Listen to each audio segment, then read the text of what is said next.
Parmi les sentiments négatifs de l'être humain, la colère est sans doute la plus mauvaise. En fonction des circonstances et des personnes, elle peut devenir destructrice au point de pousser au meurtre. Les gens réagissent différemment par rapport à celle-ci. Il y en a qui, face aux situations les plus difficiles, parviennent à relativiser aisément, et d'autres qui sont incapables de tolérer. Voici quelques conseils pour vous aider à maîtriser la colère et à éviter les regrets ultérieurs. Calmer la colère. Pour gérer une colère qui arrive spontanément, ceux qui éprouvent des difficultés peuvent recourir à la pratique thérapeutique de la pleine conscience.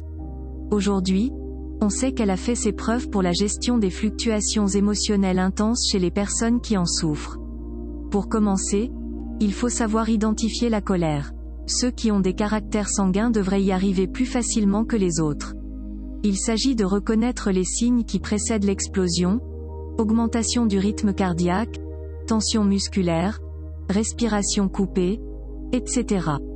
Généralement, ils arrivent quelques instants avant le mécanisme de défense qu'on appelle l'explosion colérique. Lorsqu'on reconnaît ces signes, on est capable de s'arrêter pour ne pas laisser la colère sortir. Ensuite, il faut savoir s'écarter de l'endroit où l'événement s'est passé et commencer par contrôler la respiration. C'est une pratique issue des techniques méditatives qui sont particulièrement efficaces pour faire baisser la tension en soi. Ensuite, il faut observer la colère, prendre de la distance par rapport à elle et recentrer toute l'attention sur l'endroit où se trouve l'émotion.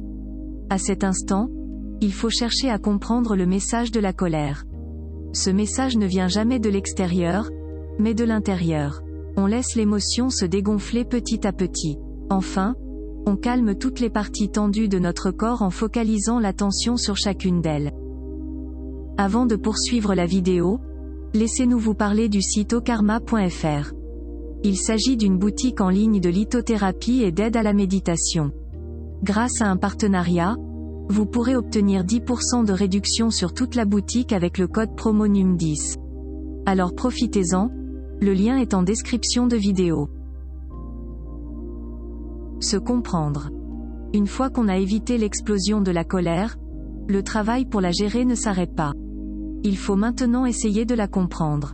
Généralement, la colère est le fruit d'une dissonance entre ce qu'on pense et la réalité. Pour mieux se comprendre, faire une introspection le plus fréquemment possible est une clé essentielle. Ainsi, lorsqu'on se connaît bien, on est apte à se juger plus ou moins objectivement. Fréquemment, les messages derrière une colère résultent du décalage entre ce qu'on estime soi-même et ce qu'on reçoit en retour. Manque de respect pour soi ou pour une valeur, manque d'écoute, manque d'estime, manque de soins, manque de priorisation, etc. Tels sont les messages derrière la colère. Une fois que l'on connaît le message de la colère, il faut essayer de relativiser. On doit se convaincre que le message est une réclamation venant de soi et non du soi en entier. Il faut aussi apprendre à le formuler objectivement et s'attendre à la probabilité de ne pas être écouté. Travailler sur soi. Enfin, pour ceux qui n'ont pas la chance d'avoir un soi suffisamment solide pour relativiser plus facilement, la gestion de la colère doit se poursuivre par un travail sur soi. Quand on estime que le souci est trop important pour être géré, il ne faut pas hésiter à se faire aider par les professionnels. Pour ceux qui veulent se renforcer, le chemin est certes long mais tout à fait accessible. Généralement, les étapes à suivre sont à peu près les mêmes pour les différentes techniques de développement personnel: apprendre à écouter pour renforcer son empathie, apprendre à méditer, tenir un journal de la colère, renforcer son soi. C'est la fin de cette vidéo et nous espérons qu'elle vous a plu. Pour nous soutenir et afin de nous motiver à vous fournir plus de vidéos d'interprétation, mettez un j'aime à la vidéo et abonnez-vous à notre chaîne. Vous pouvez aussi nous rejoindre sur Facebook, le lien est en description de vidéo. Merci et à bientôt sur Numérologie et Spiritualité.